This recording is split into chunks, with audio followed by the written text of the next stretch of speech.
Hey guys, welcome to 10.3. Hope you guys are doing well. Let me know if you have any questions. As always, just shoot me an email, something like that. That way I know what's going on.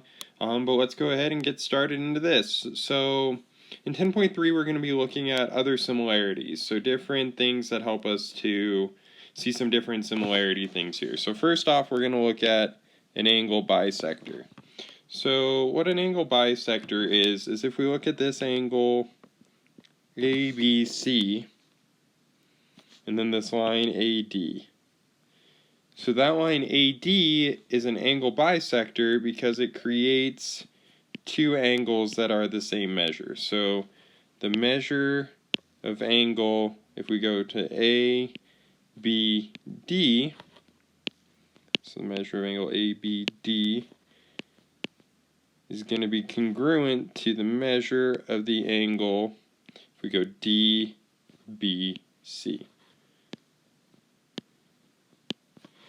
So again, an angle bisector is it where it makes two of the angles to be exactly the same measure.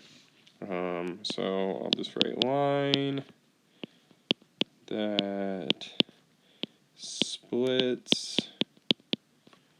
an angle in half.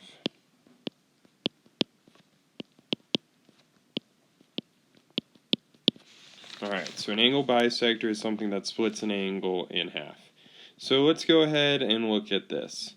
We'll try a couple of problems. So we're going to go with A and D here.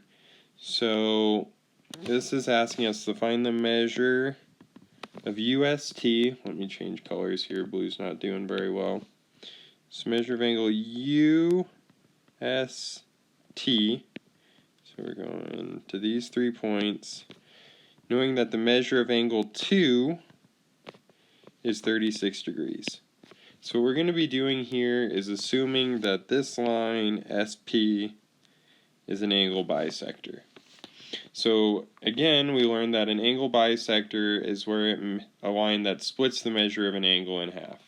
So this part right here is going to be 36 degrees, and then that also is going to be 36 degrees. So how we can write this is the measure of angle UST is equal to 2 times the measure of angle 2.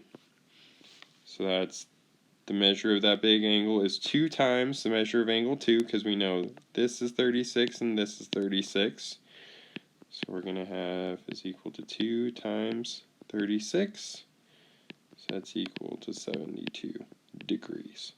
So the measure of angle UST is equal to 72 degrees. Okay, so that's one of those. Go ahead and try B. I'll make sure that I post the answer on my website. But now we're going to look at is D here. So with D, again, we're assuming that this line PF is an angle bisector.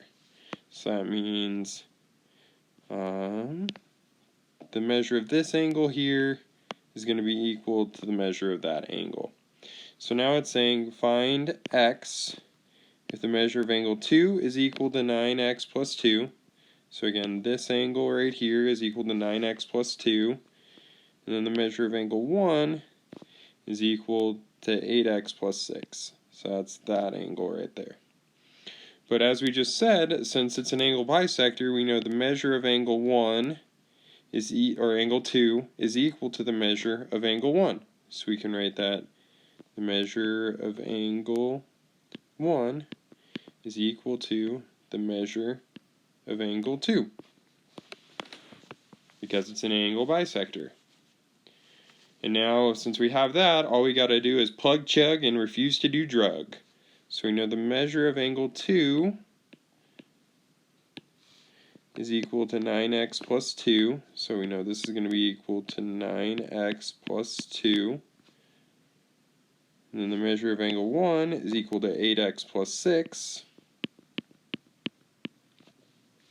And now we just solve from there. So we need to, let's move this 8x over. So if we subtract 8x, and we get 6 is equal to 9x minus 8x is 1x, or we can just write x. It's plus 2. Then if we're adding 2 to undo addition, we need to subtract. So we're going to subtract 2. So now we know 6 minus 2 is 4. That's equal to x. So we know x is equal to 4. Okay? So with that, go ahead, guys, and give E a try there. And we'll move on to the next video. In the next video, we're going to look at what a median is. So we'll look at that next time.